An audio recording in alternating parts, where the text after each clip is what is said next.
Good morning विद्यार्थी मित्र. Good morning Mayur.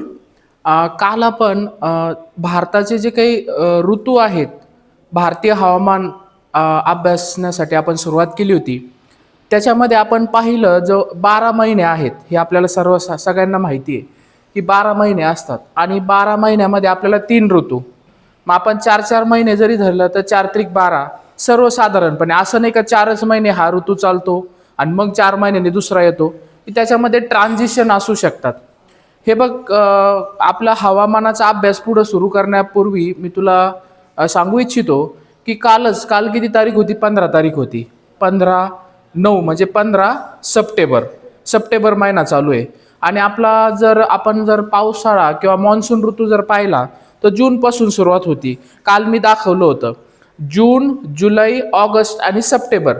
तर कालच जे भारतीय हवामान विभाग आहे त्याला आपण इंडियन मेट्रोलॉजिकल डिपार्टमेंट म्हणतो, कालच त्यांनी जाहीर केलं की मान्सूनचा माघारी म्हणजे परतीचा प्रवास काय झालेला आहे? चालू झालेला आहे. त्याला रिट्रीटिंग मान्सून म्हणतात. काल आपण पाहिलं की मान्सूनचं आगमन कसं होतं.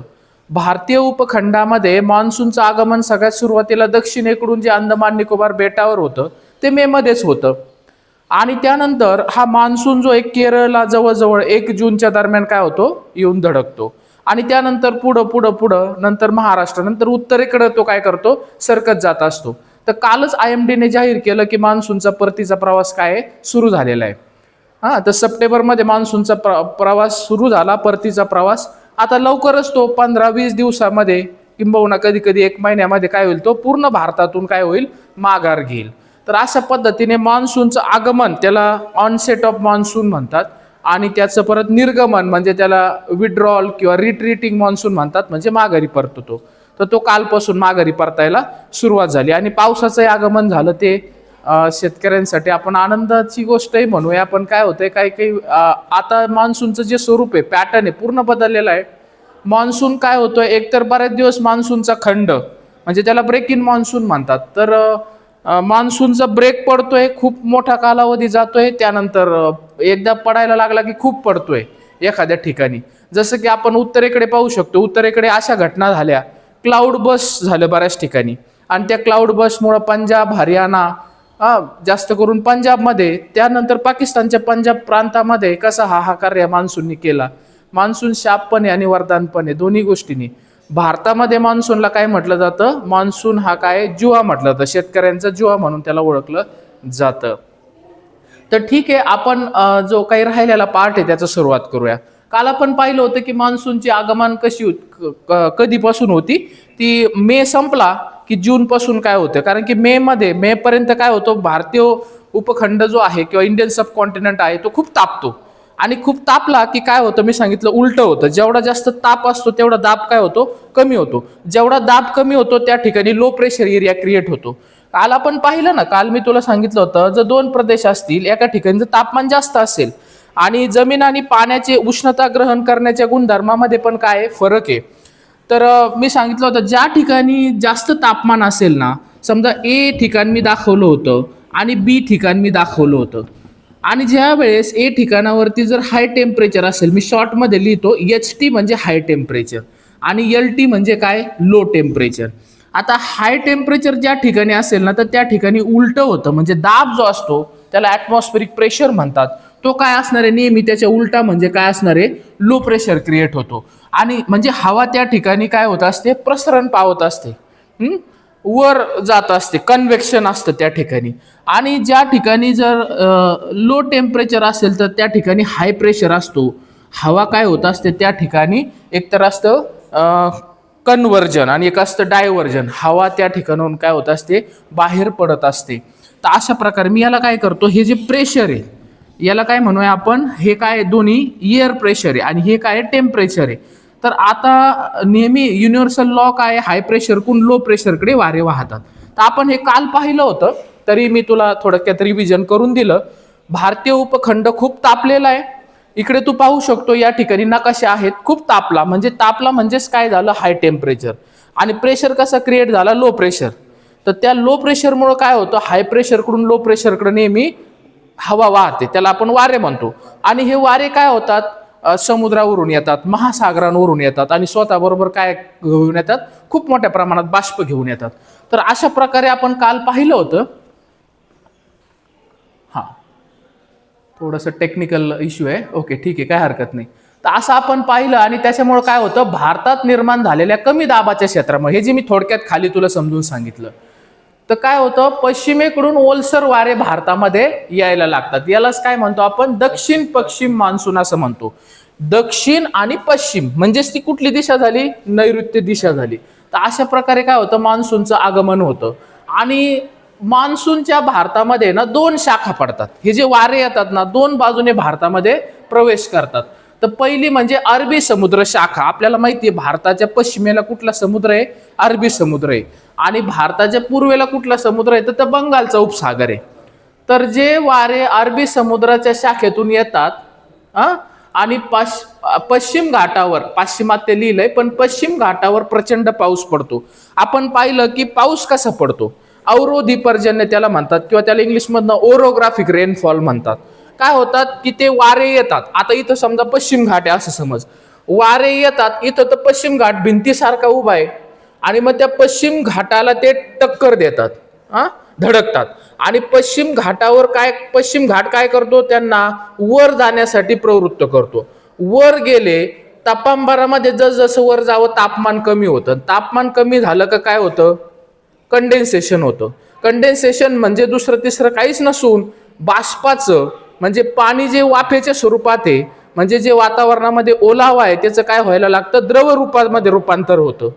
मी काल तुला फ्रीजमधून एखादी बॉटल जर आपण बाहेर काढली, मी सांगितलं होतं की त्या बॉटलचं जे तापमान, पाण्याचं तापमान कमी झालेलं असतं.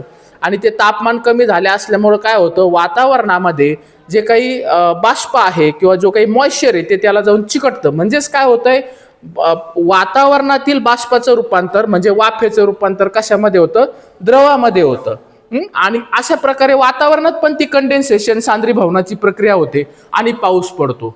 तर अशा प्रकारे मग त्या पश्चिम घाटाला ते चढतात आणि ते पश्चिम घाटाच्या पश्चिम बाजूला, म्हणजे हीच झाली, खूप पाऊस देतात. म्हणजेच कोकणात खूप पाऊस पडतो आणि ते वारे ज्यावेळेस त्या पश्चिम घाटाला ओलांडतात त्यावेळेस ते बहुतांशी त्यांच्यातील बाष्प कमी होतं.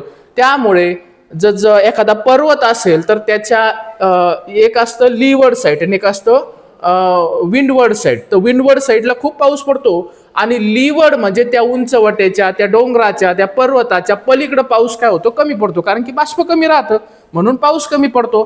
तर अशा प्रकारे आपला जर पाहिला आपण, आपला अहमदनगर जिल्हा किंवा महाराष्ट्रातील विदर्भ आणि मराठवाडा या ठिकाणी नकाशा या ठिकाणी पाहू शकतो. तर इकडे काय होईल, पूर्वेकडे काय होतं, पाऊस कमी पडत जातो. अशा प्रकारे ही अरबी समुद्राची शाखा कार्य करते. दुसरं म्हणजे आहे बंगालच्या उपसागराची शाखा. एक शाखा इकडून जाते, इकडून म्हणजे पश्चिमेकडून जाते आणि पश्चिम घाटाच्या पश्चिमेला खूप पाऊस पडतो. दुसरी जी शाखा आहे ही पूर्व किनारपट्टीला समांतर जाते. तिलाच कुठली म्हणणार आहे, बंगालच्या उपसागरावरून जाते. आणि ही कुठे पाऊस देणार आहे, मग आसाम आणि मेघालय या ठिकाणी पाऊस देणार आहे. आसाम आणि मेघालय जे 7 बहिणी आपण म्हणतो, 7 सिस्टर स्टेट्स मधले हे 2 राज्य आहेत, आसाम आणि मेघालय. त्यातलं त्यात इथं महत्वाचं काय, आता आसाम आणि मेघालयमध्ये उंच उंच पर्वत आहेत, उंच उंच टेकड्या आहेत.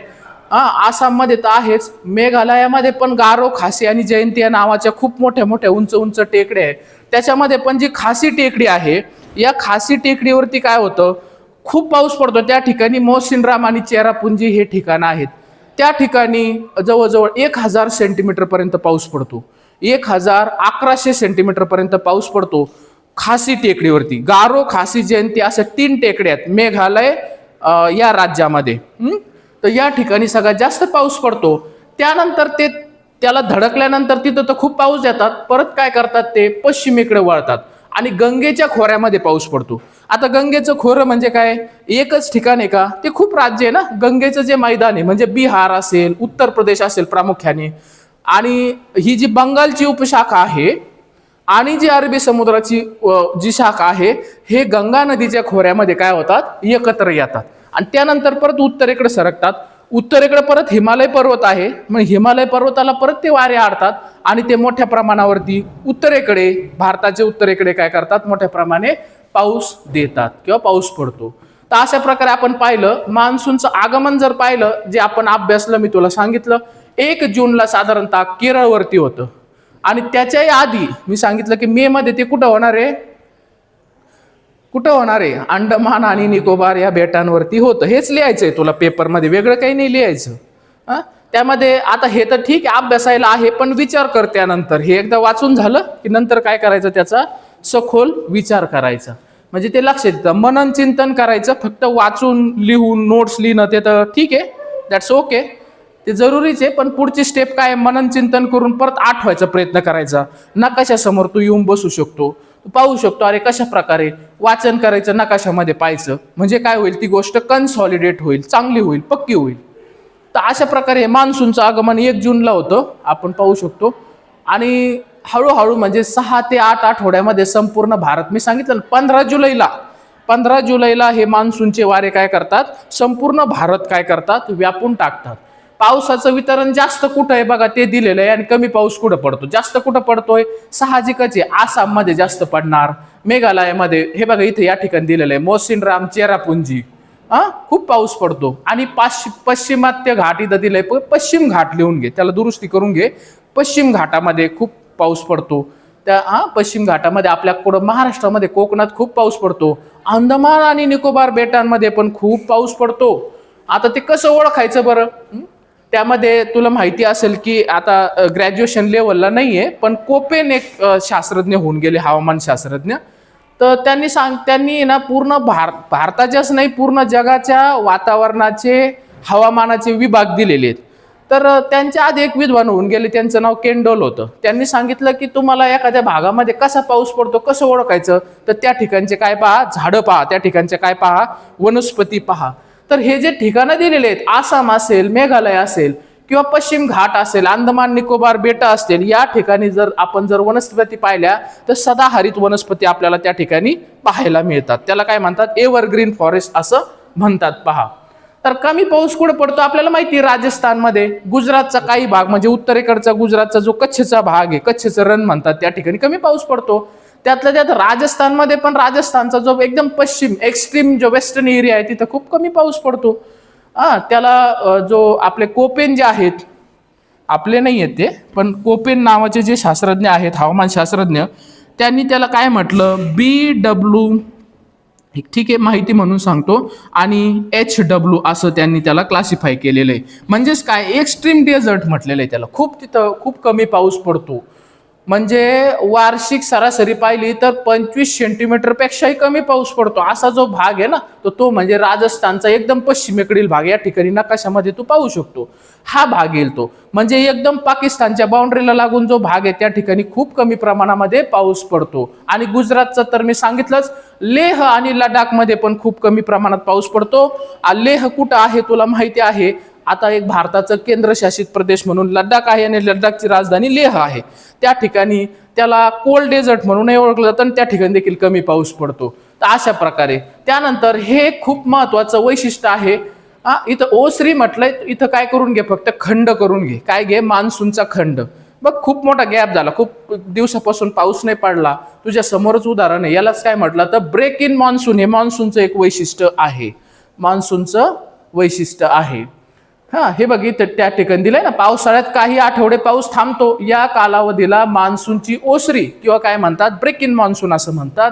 यावेळी शेतकऱ्यांना मोठी अडचण येते. कशी अडचण येते, आता ठीक आहे, ज्याला जलसिंचनाच्या सोयी अवेलेबल आहेत तो काय करू शकतो, आपल्या शेतांना, आपल्या पिकांना पाणी देऊ शकतो.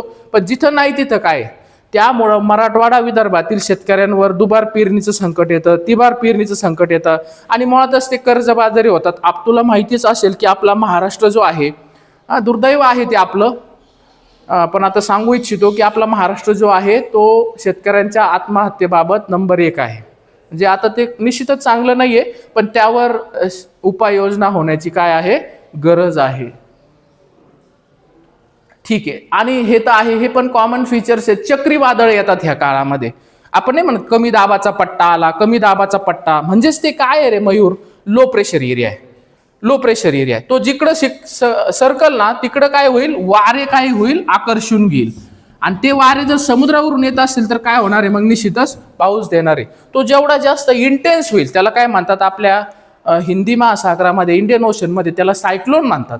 म्हणजे हे उष्ण कटिबंधामध्येच हे ट्रॉपिकल सायक्लोन त्याला म्हटलं जातं, ते येतात. त्याच्यामध्ये आपल्याकडे चक्रीवादळे येतात. इथं दिलंय चक्रीवादळे व वादळे बंगालचा उपसागर व अरबी समुद्रात चक्रीवादळे निर्माण होऊन किनारपट्टी भागात मोठे नुकसान घडवतात. आता किनारपट्टीचे 9 राज्य मी सांगितलेलं आहे ना, कुठले कुठले 9 राज्य आहे. पूर्व किनारपट्टीला जास्त धडकतात ते. मग पूर्व किनारपट्टीमध्ये काय आहे, तामिळनाडू येतं. त्यानंतर काय येतं, दुसरं राज्य म्हणजे आंध्र प्रदेश येतं. तिसरं राज्य म्हणजे काय येतं, त्याच्यामध्ये उडीसा येतं. चौथं राज्य म्हणजे पश्चिम बंगाल. या ठिकाणी कायम मोठ्या प्रमाणावर किनारपट्टीच्या भागामध्ये हे चक्रीवादळे काय करतात, नुकसान करतात. त्यामुळं सुनामीच्या लाटा देखील तयार होतात. कधी कधी एवढ्या प्रचंड लाटा तयार होतात चक्रीवादळामुळे सुद्धा. ठीक आहे. तशा सुनामीच्या लाटा कशा येतात, ज्यावेळेस समुद्राच्या तळाला, महासागरांच्या तळाला भूकंप येतात त्यावेळेस तयार होतात. पण अशा वादळे आल्यावर सुद्धा काय होतं, किनारपट्टी भागामध्ये सुनामी लाटा येतात किंवा लाटांमुळे काय होतं, नुकसान होतं. आणि शेतीवर परिणाम, हे कॉमन गोष्टी तू लिहू शकतो. कन्सेप्च्युअल पार्ट जो आहे तो मी सगळा सांगितलेला आहे. आता हे शेतीवर कसे परिणाम होणार आहे, कारण की ह्या काळामध्ये कुठले पिकं आहेत, कुठला हंगाम आहे. जनरल कसं लक्षात ठेवायचं, पावसाळा म्हटलं की खरीप हंगाम. आता कुठले कुठले पिकं आहेत तुला माहिती आहे, कुठले खरीप हंगामामध्ये कापूस आहे, बाजरी आहे, तूर आहे. हे काय झाले, खरीपातले पिकं झाले. आणि याच्यानंतर हिवाळा येईल. हिवाळा म्हणजे काय, जनरली कसं लक्षात ठेवायचं, रब्बी. रब्बीमध्ये मग काय असणार आहे, हरभरा असणार, गहू असणार, त्यानंतर काय असणार, मोहरी असणार. अशा पद्धतीने. तर आता हे मान्सूनची माघार चालू झाली. इथं दिलंय बघा, सप्टेंबर अखेरीस उत्तर भारतातून मान्सूनची माघार सुरू होते. आता याच्यामध्ये फरक असतो, जसं की मी सांगितलं ना, काल IMD ने जाहीर केलं की मान्सूनचा माघारी प्रवास चालू झाला. पण हे जनरल दिलेलं आहे. जनरल कधी होते, सप्टेंबरमध्ये. म्हणजे आता सप्टेंबरच चालू आहे. सप्टेंबरमध्ये काय होते, मान्सूनची माघार सुरू होते. साधारणतः ऑक्टोबरमध्ये संपूर्ण भारतातून मान्सून मागे सरकतो. लक्षात घे, ऑक्टोबरमध्ये. आता हे कधीपर्यंत संपूर्ण भारतातून, कधी तो विड्रॉ होईल, तर पुढच्या महिन्यामध्ये, म्हणजेच कधी, ऑक्टोबरमध्ये. अशा पद्धतीने लक्षात ठेवू शकतो. या ठिकाणी मी एक आकृती घेतलेली बघा, ही NCERTची आकृती आहे. संपूर्ण भारतातून तो कधी 15 नोव्हेंबरला काय होतो, तो पूर्ण बाहेर पडतो. हे बघ, या ठिकाणी तारखा दिलेल्या आहेत. 13 ऑक्टोबर दिलं, इथं 1 नोव्हेंबर दिलं, इथं 13 नोव्हेंबर दिलं, थोडा स्पष्ट दिसतंय. अशा पद्धतीने 13 नोव्हेंबरला, म्हणजे ऑक्टोबरच धरून टाक, ऑक्टोबर नोव्हेंबर मध्ये तो काय होतो, पूर्ण भारतातून तो काय घेतो, माघार घेतो, निघून जातो. अशा पद्धतीने. तर इथं थोडक्यात दिलेलं आहे तुला अभ्यास करण्यासाठी. आता पुढचा जो ऋतू आहे तो म्हणजे काय आहे, हिवाळा ऋतू आहे. आता हिवाळा ऋतूत काय होणार आहे, उलट होणार आहे. हिवाळा ऋतू कधी सुरुवात होणार आहे, इथं डिसेंबर ते फेब्रुवारी म्हटलंय. त्याला काय असं काय एकदम क्लिअर ट्रान्झिशन नाहीये. डिसेंबर ते फेब्रुवारी असं तू काळ धरू शकतो. तसं पाहायला गेलं तर नोव्हेंबर पासूनच सुरुवात होते. आपलं जे गणना पाहिली आपण 4-4 महिन्याची, नोव्हेंबर, डिसेंबर, जानेवारी आणि फेब्रुवारी मध्ये काय असतो, हिवाळा असतो. याच्यामध्ये थोडं मागं पुढं झालं तर काय हरकत नाही. म्हणजेच काय होतं, सूर्य दक्षिण गोलार्धात असल्यामुळे भारतामध्ये काय होतं, तापमान घडतं. कारण की सूर्याचं काय चालू असतं, उत्तरायण आणि दक्षिणायन. आता सूर्य कुठं गेलेला आहे, दक्षिण गोलार्धामध्ये. म्हणजेच त्याची सूर्यकिरणे लंबरूप कुठं पडणार आहे, मकर वृत्तावरती पडणार आहे. म्हणजेच दक्षिण गोलार्धामध्ये काय असणार आहे, उन्हाळा असणार आहे. आणि उत्तर गोलार्धामध्ये म्हणजे आपल्याकडे भारतात काय असणार आहे, हिवाळा असणार आहे. व्हेरी गुड, आहे की नाही. अशा पद्धतीने तुला लक्षात आलं आता एकदम चांगलं. आणि मग आता तापमान कमी झालं. तापमान कमी म्हणजेच काय, इथं म्हटलंय बघ मी, लो टेम्परेचर. म्हणजेच प्रेशर कसा होणार आहे, हाय. हवा काय होणार आहे, अंकुंचन पावणार आहे. हवा वर जाती. लो प्रेशर असलं का हवा अशी अपवेलिंग होत असतं, आणि हाय प्रेशर असलं का काय होतं, हवा अंकुंचन पावत असते, कॉम्प्रेशन घडत असतं. तर अशा पद्धतीने मग आता काय होतं, भारतीय उपखंडावरती काय आहे, हाय प्रेशर असतो. हाय प्रेशर असतो. आणि दक्षिण गोलार्धामध्ये जर पाहिलं जनरली तसं समुद्रावरती पण काय असतो, लो प्रेशर असतो. कारण की पाणी गरम राहतं ना, पाणी जास्त वेळ गरम राहतं. जमीन लवकर थंड होते, म्हणजेच जमिनी थंड झाली म्हणजे प्रेशर हाय होतो. पाणी गरम राहतं म्हणजेच काय होतं, प्रेशर लो असणार आहे पाण्यावरती. पाणी म्हणजे काय म्हणतोय मी, महासागरांवरती. मग ते आपला हिंदी महासागर असो म्हणजे इंडियन ओशन असो आणि दक्षिण गोलार्धामध्ये तर हाईच उन्हाळा चालू, म्हणजेच तिथं तर लो प्रेशर असणार आहे. म्हणजे वारे काय होणार आहे हिवाळ्यामध्ये, भारतीय उपखंडातून काय होणार आहे, कुठं व्हायला लागणार आहे, समुद्राकडे व्हायला लागणार आहे. आणि आता मग जमिनीवरून वारे कुठं वाहत आहे, पाण्याकडे वाहत आहे. जमिनीवरून वारे पाण्याकडे व्हायला लागले म्हणजेच वारे कसे असणार आहे, कम्पॅरेटिव्हली त्याच्यामध्ये मॉइश्चर लो असणार आहे. म्हणजेच त्याच्यामध्ये बाष्पाचं प्रमाण काय असणार आहे, कम्पॅरेटिव्हली कमी असणार आहे. आणि जरी कमी असलं तर या ठिकाणी पहा, तू भारताचा जर नकाशा पाहिला तर पाहायला मिळेल तुला, जरी जमिनीवरून व्हायला लागले वारे म्हणजेच कुठून येत आहेत, ईशान्येकडून येत आहे. ते त्याच्या उलट आहे, नैऋत्याच्या ईशान्येकडे हिवाळ्यातून काय होतं, ईशान्येकडून नैऋत्येकडे वारे वाहतात. आणि ते काय करतात, काही ते जमिनीवरून पाण्याकडे वाहतात, पण काय होतं या ठिकाणी थोडं बाष्प काय करतात, ते ग्रहण करतात. हे बघ असे वारे वाहत आहेत ना, तर बंगालच्या उपसागरावरून काय करणार, ते बाष्प ग्रहण करणारे. आणि असा हिवाळ्यामध्ये तू लक्षात घे, हा जो तमिळनाडू आणि आंध्र प्रदेशच्या दक्षिणेकडे भाग आहे त्यामध्ये हिवाळ्यामध्ये त्या ठिकाणी पाऊस पडतो. हे ओळखलं जातं, त्याला कोपेंनी त्याला वेगळं नाव दिलेलं आहे. अशा प्रकारे तामिळनाडूच्या किनारपट्टीवर किंवा तामिळनाडूमध्ये म्हटलं तरी काय वावगं ठरणार नाही, आंध्र प्रदेशच्या दक्षिणेला आणि पूर्ण तामिळनाडूमध्ये हिवाळ्यात पाऊस पडतो. कधी पाऊस पडतो मयूर, हिवाळ्यामध्ये पाऊस पडतो. तर हेच जे सांगितलं मी तेच या ठिकाणी दिलेलं आहे. उत्तर भारतात तापमान खूप कमी होतं, जे मी सांगितलं तेच लिहिलंय. सगळं मी वाचून दाखवण्याची काही गरज नाहीये, तू या नोट्समधून ते पाहू शकतो. जनरली तेच नावं दिलेले आहेत, बाकी काही नाहीये. जम्मू काश्मीरमध्ये तर खूपच तापमान कमी होतं, बर्फवृष्टी चालू होते. इथं एक उल्लेख करण्यासाठी एक गोष्ट आहे, ती सांगतो मी पुढे तुला. हे काय, उत्तरेकडून ईशान्येकडे वारे वाहतात, ईशान्य मान्सून वारे, त्याला नॉर्थ ईस्ट मान्सून म्हणतात. तो कुठला झाला, साऊथ वेस्ट जो येतो ना, तो साऊथ वेस्ट. आणि म्हणजे जो उन्हाळ्यातला असतो तो साऊथ वेस्ट, आणि जो हिवाळ्यातला असतो त्याला काय म्हणतात, नॉर्थ ईस्ट मान्सून असं म्हणतात, ईशान्य मोसमी वारे असे म्हणतात. हे वारे कसे असतात, कोरडे, परंतु बंगालच्या उपसागरावरून जाताना आर्द्रता घेऊन येतात, जे मी सांगितल्याप्रमाणे. नंतर ईशान्य मान्सूनचा पाऊस तामिळनाडू आंध्र प्रदेशचा काही भाग, जो मी म्हटलं ना दक्षिणेकडील भाग असेल, केरळ असेल, कर्नाटकचा किनारा असेल, त्या ठिकाणी पाऊस मिळतो. तर तामिळनाडूला काय होतं, मुख्यत्वे हिवाळ्यामध्ये पाऊस मिळतो. आता याचा उल्लेख करण्याची एक गोष्ट सांगायची राहिली, ती सांगतो.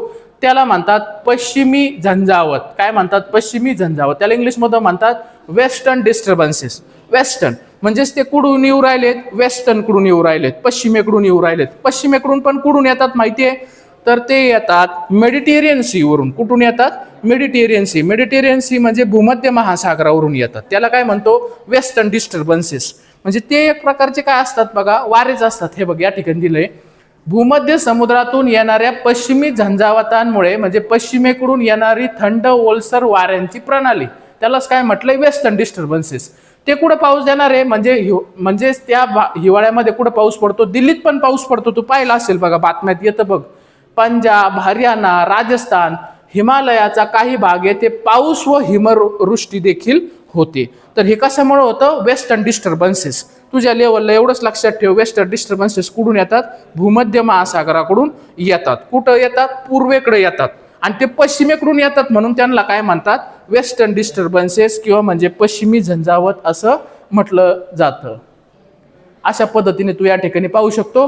या पावसाळा हिवाळ्यातील पाऊस असे म्हणतात, व तो गहू, हरभरा म्हणजे जे रब्बी पीक आहे. आता हिवाळ्यात पाऊस पडला म्हणजे साधारण हिवाळ्यामध्ये रब्बी पिकांचं काय केलेलं असतं, पेरणी केलेली असते, लागवड केलेली असते, आणि ते वरदान ठरतात. मग ज्या ठिकाणी समजा जलसिंचनाची सोय नाही, आता राजस्थानमध्ये जलसिंचनाची कमी सोय आहे, आणि हा जर वेस्टर्न डिस्टर्बन्सने पाऊस पडला तर काय होणार आहे, त्याचा नक्कीच फायदा होणार आहे.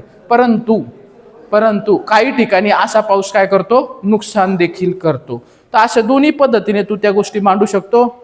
या ठिकाणी त्याची वैशिष्ट्य दिलेले आहे, कोरडं हवामान असतं, शेतीवरील परिणाम दिलाय, काही पिकांसाठी लाभदायक आहे आणि काही पिकांसाठी तो फायदेशीर आहे, आणि काही पिकांसाठी तो नुकसानकारक देखील आहे. नुकसानकारकचा इथं टॉपिक नाही दिलेला, पण तू तुझ्या उत्तरामध्ये लिहू शकतो. काही पिकांसाठी, जसं कांद्यासाठी तर कांद्याचं काढायला आले आणि पाऊस पडला तर काय होतं आपल्याला माहिती आहे, नुकसानकारक देखील आहे. आणि जर समजा शेवटी पाऊस आला तो तर रब्बी पिकं जे गहू असेल, हरभरा असेल, त्याच्यासाठी सुद्धा नुकसानकारक आहे. तर अशा पद्धतीने दोन्ही तू मांडू शकतो. ह्याच गोष्टी ज्या शिकवल्या आता त्या इथं थोडक्यात दिलेल्या आहेत, त्या तू पाहू शकतो नंतर नोट्समधनं.